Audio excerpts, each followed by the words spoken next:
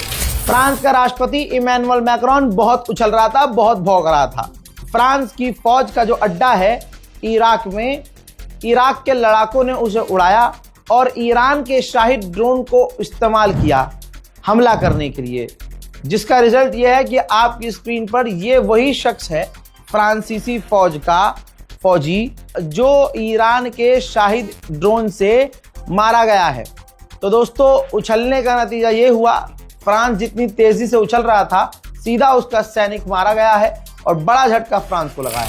IAEA के chief ने कहा है कि ईरान के पास इतना यूरेनियम है कि वो हथियार बना सकता है, लिहाजा हमें ईरान एक्सेस दे कि हम उसकी जांच कर सकें। अमेरिका के डिफेंस मिनिस्टर का बयान है और बॉडी लैंग्वेज पर ध्यान दीजिएगा। इंग्लिश में है तो मैं आपको शॉर्ट में पॉइंटर्स में बता रहा हूं, बहुत पॉइंट टू पॉइंट, बस इनकी बॉडी लैंग्वेज पर ध्यान दीजिएगा जिस तरह से ये बात कर रहे हैं। इन्होंने अपने लेटेस्ट बयान में कहा कि हमने ईरान को बर्बाद कर दिया है, ईरान एग्रेशन में, बौखलाहट में स्ट्रेट ऑफ हॉर्मुज पे हमले कर रहा है, आप टेंशन मत लीजिए, हम उन्हें देख लेंगे। हमने उनकी नेवी और यहां तक कि मिसाइल प्रोडक्शन साइट को भी तबाह कर दिया है, अब वो दोबारा मिसाइल नहीं बना सकते। आप जिसके भी मानने वाले हैं, प्रभु श्री राम के मानने वाले हों, अल्लाह के मानने वाले हों, गुरु गोविंद सिंह को मानने वाले हों, आप अपने दिल पर हाथ रख के बताइए, आप अपने सीने पर हाथ रख के इस भीड़ को देखिए। ये ईरान की आवाम है और इसी आवाम के बीच ईरान की पूरी लीडरशिप है। पूरी कैबिनेट है इस वक्त, ठीक। और इसी रैली के आजू बाजू और ऊपर हमले हो रहे हैं और ये डर नहीं रहे हैं। अब मुझे बताइए, ये घबराए हुए लग रहे हैं आपको, जो अमेरिका का डिफेंस मिनिस्टर कह रहा है, और जो सीधा खड़ा नहीं हो पा रहा है, जो चीख कर बोल रहा है, बौखला रहा है, चेहरे पर हवाइयां उड़ी हुई हैं, उसके खुद के चेहरे से दिख रहा है कि अमेरिका घबराया हुआ है। ईरान की जीत हो चुकी है। अब विदेशी सैनिक आसपास से भाग रहे हैं। इराक के अंदर इटली की भी फौज थी, तो इटली ने ऐलान कर दिया है कि इराक से हम अपनी फौज निकाल रहे हैं। उधर फ्रांस के राष्ट्रपति इमैनुअल मैक्रोन ने कहा कि तेल चाहे कितना भी महंगा हो जाए, रशिया से हम तेल नहीं लेंगे। उम्मीद करता हूं कि पुतिन तक ये बात पहुंची होगी और इंशाल्लाह जब ये तेल और गैस के दाम बढ़ जाएंगे फ्रांस के यहाँ, तो उम्मीद है कि ये जाएगा रशिया से और रशिया मुंह पर लात मारकर भगाएगा। जैसे एक और देश के नेता के मुंह में मूता है पुतिन ने, ये कहते हुए कि पहले डिस्काउंट दे रहे थे, अब तुझे कोई डिस्काउंट नहीं है, चल निकल। ईरान को ये सोचना चाहिए कि ब्रिटेन ईरान के खिलाफ पूरी तरह से खुलकर सामने है। भले ही खुद कुछ नहीं कर पा रहा हो, लेकिन ईरान को देखना चाहिए कि ब्रिटेन का एयरबेस है जहां अमेरिका के परमाणु बॉम्बर उतर रहे हैं और वहां से उड़ान भर रहे हैं और ईरान पर बमबारी कर रहे हैं। ईरान को सोचना होगा कि अगर सिर्फ जमीन इस्तेमाल करने की वजह से आप अरबों पर बमबारी कर रहे हैं, तो फिर ब्रिटेन की भी जमीन का इस्तेमाल हो रहा है और ईरान पर बमबारी करने के लिए परमाणु बॉम्बर ब्रिटेन के हवाई अड्डों से उड़ान भर रहे हैं, मिलिट्री बेस से उड़ान भर रहे हैं, तो फिर ब्रिटेन को क्यों बख्शा जा रहा है। उधर दुबई का तो दूध ही निकाल दिया ईरान ने। दुबई एक बार फिर से ड्रोन हिट हुआ है।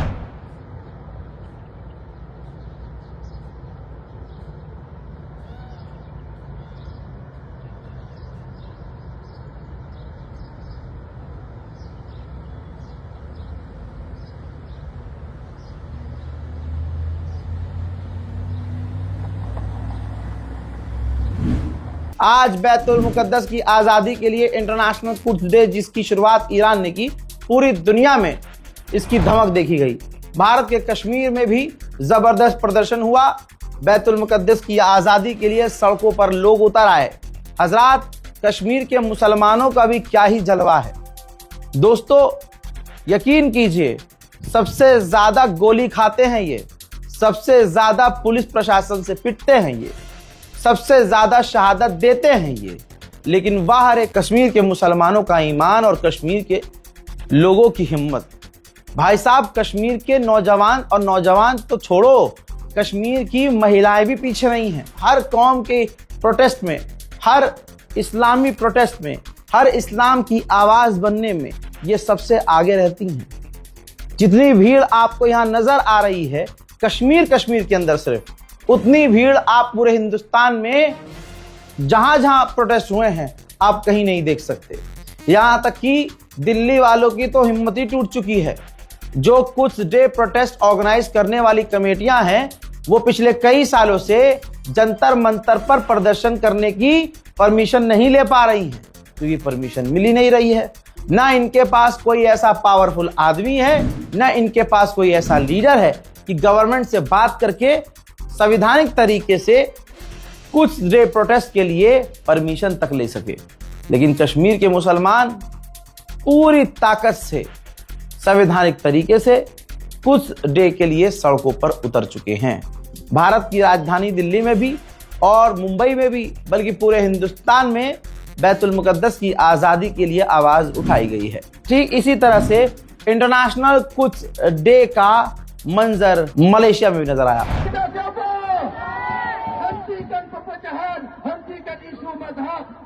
isu agama, siapa saja, apa saja agamanya, apa saja mazhabnya, seandainya mereka menentang syaitan Yahu Iblis dan juga menentang syaitan Akbar Amerika, kita perlu memberikan sokongan dan dokongan kepada। मोहतरम हज़रात, इस report को share कीजिएगा, अपनी राय comment में लिखिएगा। याद रखिएगा, अभी मोदी सरकार ईरान से बात कर रही है, ईरान ने कोई परमिशन नहीं दी है। ईरान परमिशन देगा तब हमारे जहाज निकलेंगे। एक ऐसे आदमी की गुलामी की मोदी जी ने जिसका नाम ट्रंप है, और उसकी गुलामी करने के बाद कुछ नहीं मिला।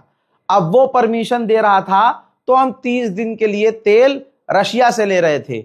अब बताइए, दोस्ती हमने ईरान से खराब करी, अब ईरान जब हमें परमिशन देगा तब हमारे तेल के टैंकर वहां से निकलेंगे। दोनों तरफ आज अपने दोस्त से भी परमिशन लेनी पड़ रही है, और जो वो हराम का जाना बैठा है जो भारत का अपमान करता रहता है, उसके दबाव में तो मोदी रहते ही है। दोनों तरफ से गुलामी। इस रिपोर्ट को शेयर कीजिए, दुआओं में याद रखिए। जय हिंद।